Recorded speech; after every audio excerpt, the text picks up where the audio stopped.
अध्यक्ष जी, मैं हाल ही में संयुक्त राज्य अमेरिका में रह रहे भारतीय और भारतीय मूल के नागरिकों पर हुए हमले की घटनाओं के बारे में इस पुनीत सदन में अपना वक्तव्य देना चाहती हूं।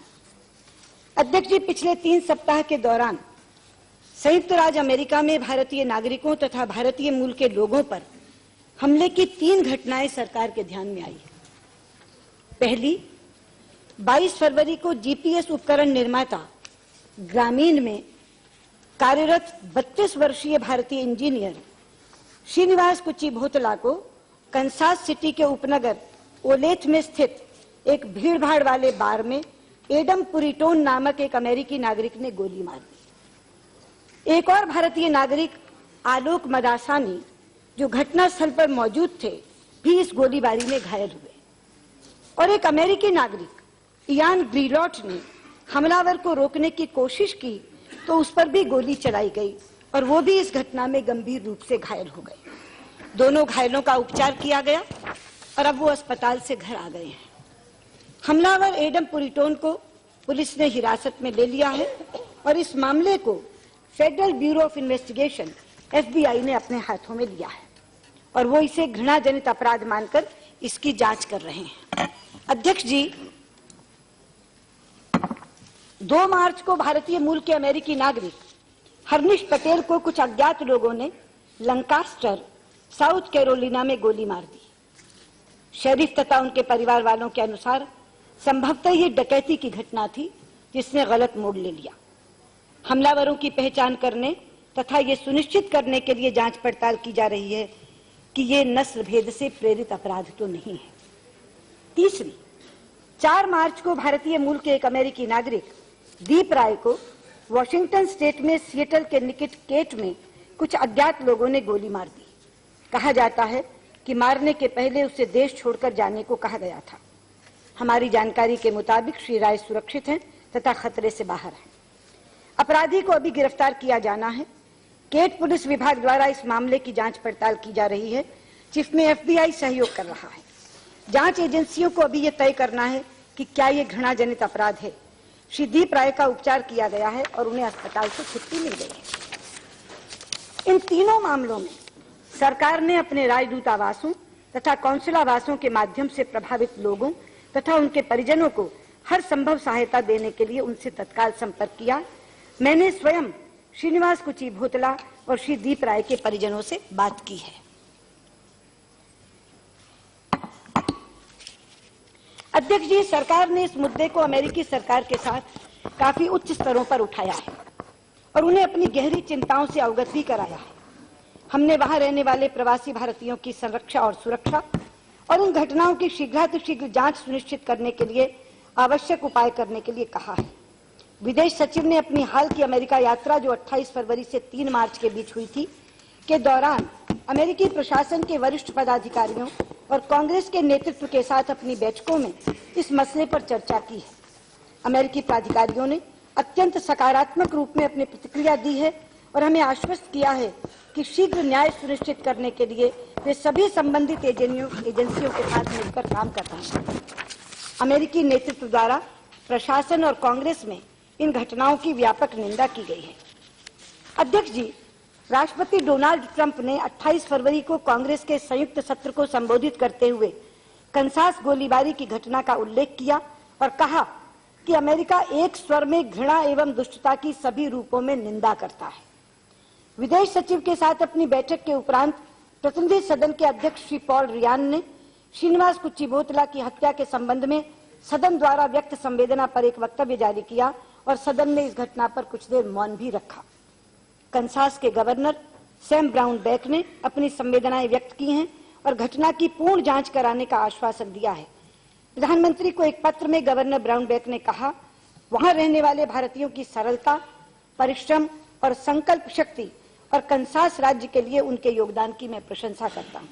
उन्होंने आश्वासन दिया है कि कंसास भारतीयों के लिए स्वागत और सत्कार करने वाला राज्य बना रहेगा। बहुत से सीनेटरों और कांग्रेस के सदस्यों ने भी इन दुखद घटनाओं पर अपनी संवेदनाएं और खेद व्यक्त किया है। वो सभी अमेरिका में भारतीय समुदाय के योगदान और भूमिका के प्रशंसक हैं।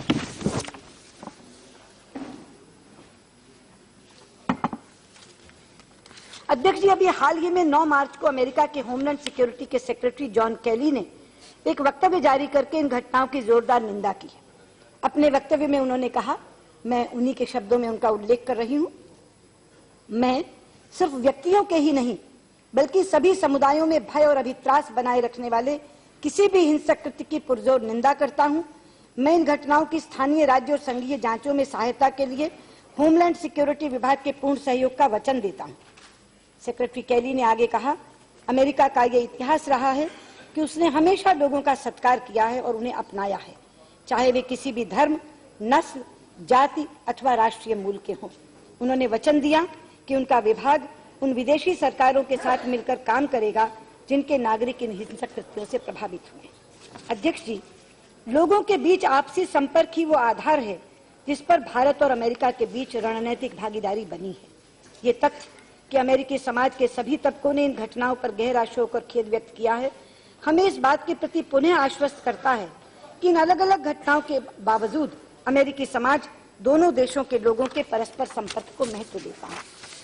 अध्यक्ष जी, 9 मार्च को विचार विमर्श में श्री भर्तृहरि मेहताब तथा श्री मोहम्मद सलीम ने अमेरिका सरकार द्वारा जारी यात्रा परामर्शी का जिक्र किया था, एडवाइजरी का, जो मोटे तौर पर अमेरिकी राष्ट्रिकों को भारत की यात्रा से बचने की सलाह देती है। मैं माननीय सदस्यों को आपके माध्यम से सूचित करना चाहूंगी कि वर्तमान में भारत के लिए कोई यात्रा परामर्शी लागू नहीं है। उनकी विश्वव्यापी सावधानी रिपोर्ट में भारत का संदर्भ जरूर शामिल है, जिसे अमेरिका का विदेश विभाग प्रत्येक 6 महीने में हर वर्ष मार्च और सितंबर में जारी करता है। इन्हें खतरों के मोटे आकलन के तौर पर जारी किया जाता है और भारत के बारे में इस प्रकार के संदर्भ उनकी पूर्व रिपोर्टों में भी शामिल किए जाते थे। इसलिए इनका संबंध अमेरिकी प्रशासन में परिवर्तन से बिल्कुल नहीं, जैसी की धारणाएं बनाई गई। वास्तव में भारत के विशेष संदर्भ में ऐसी बातें विगत की रिपोर्टों में कहीं अधिक विस्तार से कही जाती थी। यात्रा परामर्शियां जारी करना एक सुस्थापित वैश्विक प्रथा है और भारत सरकार ने भी विगत में अमेरिका जाने वाले भारतीय नागरिकों के लिए विशेष स्थितियों के बारे में यात्रा परामर्शियां जारी की हैं। अध्यक्ष जी, इन माननीय सदस्यों के द्वारा इससे संबंधित एक और प्रश्न उठाया गया कि क्या सरकार के पास अमेरिका की यात्रा करने वाले अथवा अमेरिका में रहने वाले भारतीयों के लिए परामर्शी जारी करने की कोई योजना है। मैं कहना चाहूंगी कि इन घटनाओं पर अमेरिकी राजनीतिक नेतृत्व तथा कानून प्रवर्तन अधिकारियों की शीघ्र एवं स्पष्ट प्रतिक्रिया और अमेरिका में चारों ओर से संवेदना एवं समर्थन के व्यापक संदेशों ने हमें ये विश्वास दिलाया है कि ये कुछ मुट्ठीभर लोगों से जुड़ी घटनाएं हैं और ये समूचे अमेरिका के नागरिकों की भारत के प्रति वास्तविक संवेदना को नहीं दर्शाती। ये तथ्य इस बात की पुष्टि करता है कि इयान ग्रीलॉट अमेरिकी नागरिक ही हैं जो 2 भारतीयों की सहायता करने के लिए आगे आए और उन्हें बचाते हुए गंभीर रूप से घायल हुए। मैं उनकी बहादुरी को सलाम करती हूँ और मुझे विश्वास है कि ये सदन मेरे साथ मिलकर उनके शीघ्र स्वास्थ्य लाभ की कामना करेगा। अध्यक्ष जी, अंत में मैं इस सदन के सदस्यों को पुनः आश्वस्त करना चाहूंगी कि विदेशों में बसे भारतीय डायस्पोरा की सुरक्षा तथा संरक्षा हमारी सरकार की सर्वोच्च प्राथमिकता है। हम अमेरिकी सरकार के साथ लगातार बातचीत कर रहे हैं। किसी भी आपातकालीन मुद्दे के समाधान के लिए हमारे दूतावास तथा कौंसुलावास स्थानीय भारतीय समुदाय के दलों के साथ निकट संपर्क बनाए हुए हैं। मैं विश्वास दिलाती हूं कि हम विदेशों में रहने वाले भारतीयों के जीवन को प्रभावित करने वाली किसी भी गतिविधि के प्रति सतर्क हैं और उनके हितों की रक्षा करने के लिए हर संभव कार्य करेंगे। अध्यक्ष जी, उस दिन जब ये चर्चा हो रही थी, मैं टीवी के सामने बैठकर उस पूरी चर्चा को सुन रही थी। खड़गे जी ने एक आरोप लगाया और अंत में हमसे पूछा। पहले तो इन्होंने कहा कि इस पूरे प्रसंग पर सरकार चुप्पी साधे है और अंत में ये कहा कि सरकार चुप्पी क्यों साधे है। मैं आपके माध्यम से खड़गे जी और पूरे सदन को ये बात कहना चाहूंगी कि कोई भारतीय बाहर संकट में हो और ये सरकार चुप्पी साध ले, ये संभव ही नहीं है। ये हमारी कार्यशैली ही नहीं है। पूरा सदन और पूरा देश इस बात का साक्षी है कि अगर एक भी भारतीय संकट में आता है तो हम 24 घंटे के अंदर उसकी पीड़ा का निराकरण हो इसका प्रयत्न करते हैं। और मैं आपसे कहना चाहूंगी कि जिस समय ये घटना घटी, प्रधानमंत्री जी चुनाव प्रचार में लगे हुए थे, लेकिन हर दिन वो हमसे पूछते थे कि एमईए इसके लिए क्या कर रहा है और आगे क्या करने की योजना है। और मैं ये कहना चाहूंगी कि मैं उस समय घर पर बैठकर स्वास्थ्य लाभ कर रही थी, मेरा रिकवरी पीरियड चल रहा था, लेकिन उसके बावजूद मैं पर्सनली, मैं व्यक्तिगत रूप से इन घटनाओं की निगरानी कर रही थी। और जिस दिन ये घटना घटी उसी दिन मैंने श्रीनिवास के पिता और उनके बड़े भाई के शास्त्री से हैदराबाद में बात की। उनकी पत्नी सुनैना से बात करने के लिए कंसास फोन मिलाया।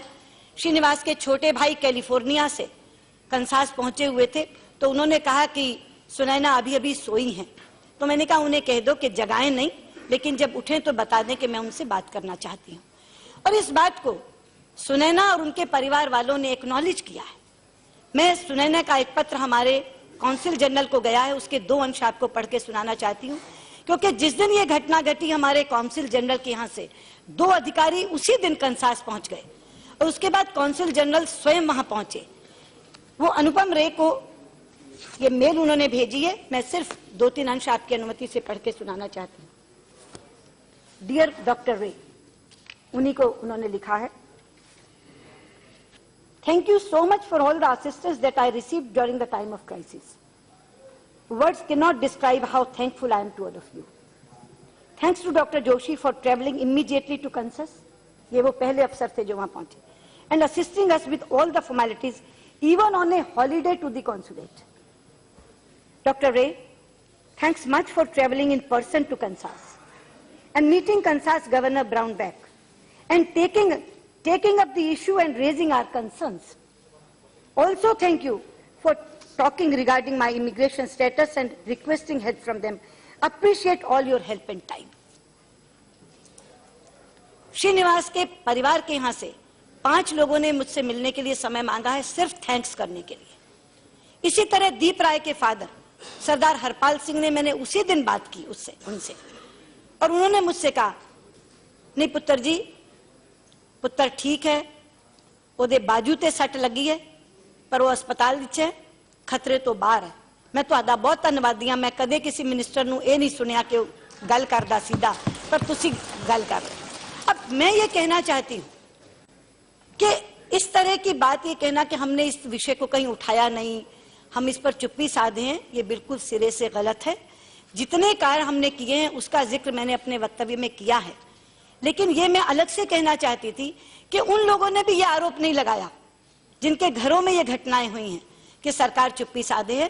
ना सरकार ने चुप्पी साधी थी, ना सरकार चुप्पी साधे हुए है। और मैं इस पूरे सदन को आपके माध्यम से आश्वस्त करना चाहती हूँ, किसी भी ऐसी घटना पर सरकार कभी चुप्पी नहीं साधेगी, बल्कि जो कुछ हमसे अपेक्षित है उससे ज्यादा ये सरकार करेगी। इतना कहते हुए मैं अपना वक्तव्य समाप्त करती हूँ।